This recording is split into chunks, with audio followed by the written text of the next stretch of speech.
The sole purpose of human existence is to kindle a light in the darkness of mere being. Carl Jung, Memories, Dreams, Reflections. Translated by Richard Winston and Clara Winston. Several years ago, I found myself strapped inside an fMRI, a type of brain scanner that, to me, looked like a round white coffin. I lay on a flat examination table that slid like a tongue inside the hollow cylinder, which, I was told, held the scanning equipment. My arms, legs, and head were restrained so that it was nearly impossible to move, and a bite guard was inserted into my mouth to keep my jaws from moving. All the preparation, being strapped onto the table and so forth, was fairly interesting, since the technicians very courteously explained what they were doing and why. Even the sensation of being inserted into the machine was somewhat soothing, though I could see how someone with a very active imagination might feel as though he or she were being swallowed. Inside the machine, however, it rapidly grew quite warm. Strapped in as I was, I couldn't wipe away any stray beads of sweat that crawled down my face.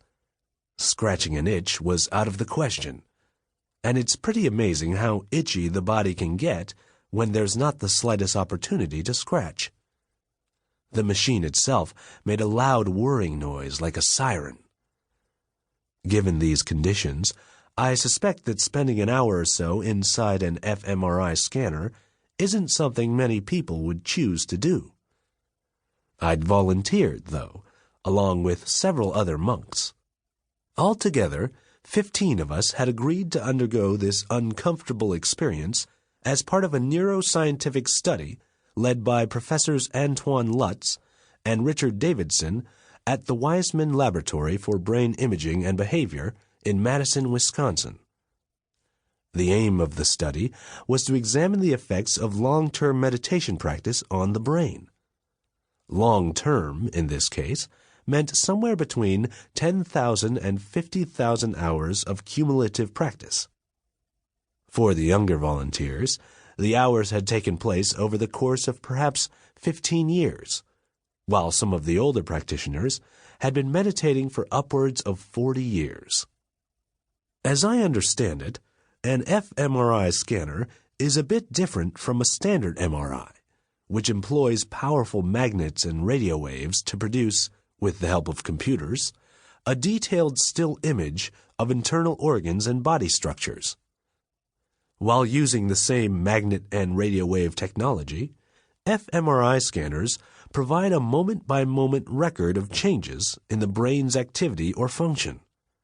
The difference between the results of an MRI scan and the results of an fMRI scan is similar to the difference between a photograph and a video.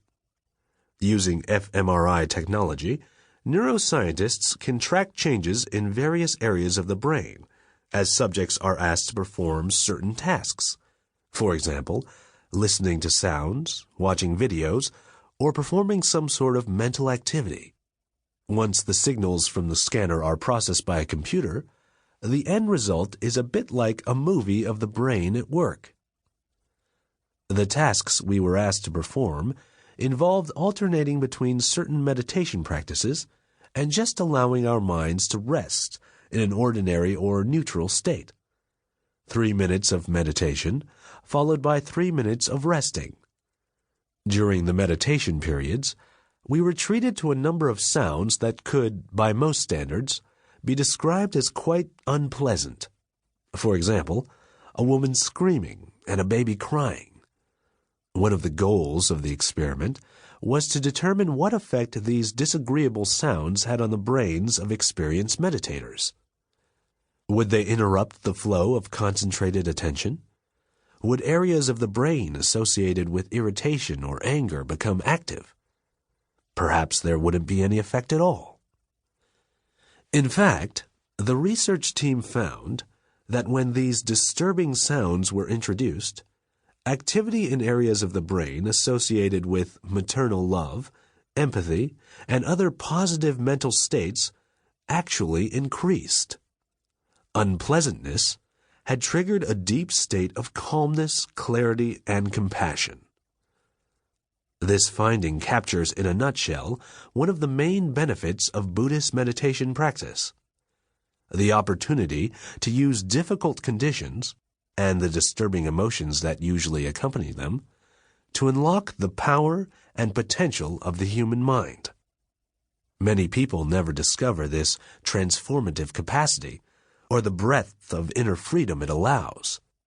Simply coping with the internal and external challenges that present themselves on a daily basis leaves little time for reflection, for taking what might be called a mental step back to evaluate our habitual responses to day-to-day events and consider that perhaps there may be other options. Over time, a deadening sense of inevitability sets in. This is the way I am. This is the way life works. There's nothing I can do to change it. In most cases, people aren't even aware of this way of seeing themselves and the world around them. This basic attitude of hopelessness sits like a layer of sludge on the bottom of a river, present but unseen. Basic hopelessness affects people regardless of their circumstances. In Nepal, where I grew up, material comforts were few and far between. We had no electricity, no telephones, no heating or air conditioning systems, and no running water. Every day someone would have to walk down a long hill to the river and collect water in a jug, carry it back uphill, empty the jug into a big cistern, and then trudge back down to fill the jug again. It took 10 trips back and forth to collect enough water for just one day. Many people didn't have enough food to feed their families. Even though Asians are traditionally shy when it comes to discussing their feelings, anxiety and despair were evident in their faces and in the way they carried themselves as they went about the daily struggle to survive.